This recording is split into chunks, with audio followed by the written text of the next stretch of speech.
Hey, on reste dans le domaine de la pêche. J'ai un invité en studio avec moi que je suis fier de vous présenter. Stéphane Plante, comment ça va? Salut Martin. Stéphane Plante, Plantslr, une compagnie de belle chasse. C'est ce qui m'a impressionné, puis c'est la raison pour laquelle tu es ici. C'est aussi simple que ça. Entreprise québécoise et on veut pousser l'achat local. Plantslr, c'est une compagnie locale, belle chasse. Oui, à Sainte-Claire. Oui. On est situé à Sainte-Claire. Plantslr, c'est ça. On est les fabricants de leurre de pêche. Puis c'est tout fabriqué ici même à Sainte-Claire. Ben, c'est ça qui est impressionnant. Là. Puis je veux qu'on s'y attarde à ça.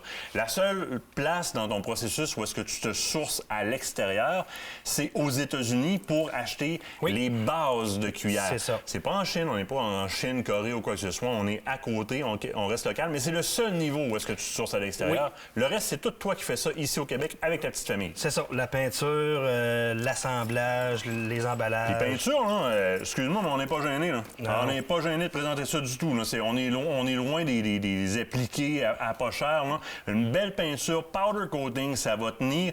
Les cuillères vraiment au goût de l'heure dans les couleurs, je dirais. Quelque chose qui m'intéresse énormément. On y va avec les classiques. C'est sûr et certain que le style Wobbler est indétrônable dans le domaine de la pêche. Et évidemment, pas aussi, à moins que tu décides de t'acheter une usine, que tu achètes qu'est-ce qui se punch sur le marché comme cuillère. Donc, les Wobblers sont pas mal le fer de lance, si on veut, de l'industrie de manière générale. Ici, standard powder coaté. Mais tu as une ligne que tu vends beaucoup aussi qui sont UV, peinture UV sur du martelé comme ça, relativement rare. Oui, eux autres, les trolls, les Lucky qu'on appelle, c'est ça. On a 9 couleurs différentes, puis sont amendés avec du UV. Là, c'est un de nos gros vendeurs. Là. Ben, ça devient super intéressant. Tu sais, les grosseurs qu'on a en haut ici, là, ça me fait penser, début de saison, souvent les gens vont nous dire c'est beau les Clear Lake, les Lake Clear, les Clear Wobbler, appelez-les comme vous le voulez, dépendamment de la compagnie avec qui vous faites affaire. Est-ce qu'il y a un plan B pour ça? Bien, ce sont les petites Wobblers comme ça. Les 2 pouces à quart de même. On reste dans le petit comme ça, on va pas dans le trop épais, mais on peut jouer avec les couleurs. Mais là, en étant UV comme ça, avec des couleurs qui sont très appelantes, attirantes au niveau de l'œil, martelées, on est différent des lisses, on va sur le bord des lacs, c'est très payant. Des belles nouveautés aussi. Puis moi, je m'en suis mis quelques-unes dans le sapin de Noël quand tu nous as présenté la ligne. Là. Bon, ça peut faire pour des décorations, mais c'est ça, c'est un style chalet, camp.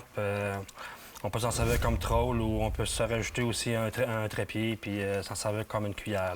C'est pas mal les seuls de la gamme que je vois avec un appliqué dessus. Là. Le reste étant tous des leurres peinturés. Oui. Même si on va dans les classiques que j'ai oublié de présenter tout à l'heure, si on veut, son ancêtre ou c'est un descendant de la Daredevil, c'est toujours très performant et très aimé dans le marché, surtout à la pêche aux prédateurs. Oui, nous on l'a appelé la Plants Devil.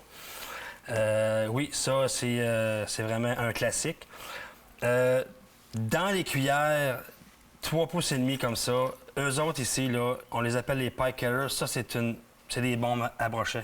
Ça, c'est carrément des bombes à brochet. Puis les colorations sont là pour ça. Là. Je veux dire, tu veux manger de la peur chaude, là, c'est là-dedans. C'est ça. Oui, puis je veux dire, avec une peinture, avec une profondeur de teinte comme ça devient intéressant parce que tu gardes ton côté attractif sous l'eau longtemps. Là. Oui, puis le powder coating, c'est une peinture qui est très résistant. C'est ça qui est le fun, c'est que dans un coffre, elle va bien vieillir, cette cuillère-là. Là. Puis dans la roche aussi. On va se dire, dans on traîne, ça passe dans la roche un peu, ça va durer pas mal plus longtemps comme ça. Puis c'est intéressant parce qu'au bout de la ligne, on investit quand même beaucoup là, dans notre coffre à pêche. Il nous reste 2 petites minutes. Je veux aller voir du côté de tes harnais parce que tu as quand même toute une collection de harnais. Et dans des colorations qui, si on prend un plan d'eau, par exemple, qui longe le Québec quasiment au complet, qu'on aime bien pêcher, entre autres au doré, eh bien, tu as vraiment comme les colorations bombes là, pour le doré. J'en avais vu une noire tantôt, c'est moi qui l'ai ici, noir et rose comme ça. Tu as des colorations bombes pour le doré. Je vais essayer de pas me piquer le doigt et voilà. Donc, de très beaux harnais. Encore là, ici, on est assemblé, c'est vous autres qui les assemblez littéralement, c'est assemblé au Québec, avec des colorations qui vont faire fureur. Le rose, là, gênez-vous pas d'utiliser le rose, mais vraiment pas. Là, ici, on est dans le noir. Le noir, tu sais que dans certaines études, c'est la jig ou le leurre souple qui a rapporté le plus au doré, et avec raison. Le fleuve, là, le noir, c'est très aimé. UV aussi? Oui. UV, eux autres ici sont UV. Oui.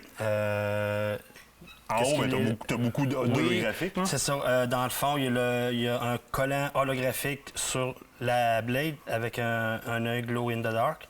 Fait que tu vas chercher vraiment le côté attractif de tes ça. billes aussi. C'est ça. Donc là, tu y vas en hameçon double. On y va pas avec des hameçons bas de gamme, non plus. Là. Des octopus. Exactement. J'attire l'œil là-dessus. Là, on paye pas dans le vide pour quelque chose qui va rouiller dans le temps de le dire. On a des cuillères en powder coating qui vont toffer dans les coffres à pêche, mais aussi des hameçons que vous ne ramasserez pas tout rouillé au fond de votre coffre à pêche ou tout de suite après la pêche.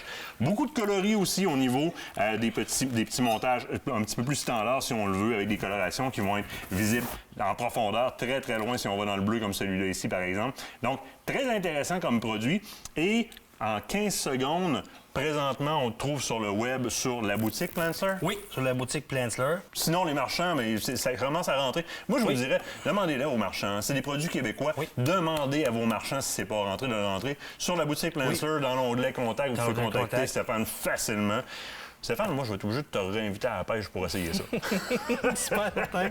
Hey, un gros merci. Plantster sur le web Google. Votre ami Google va trouver ça pour vous autres. Après la pause, vous restez là. On fait l'essai de nouveaux pneus Toyo. 4 saisons, neige, boîte, on ne sait pas, on verra.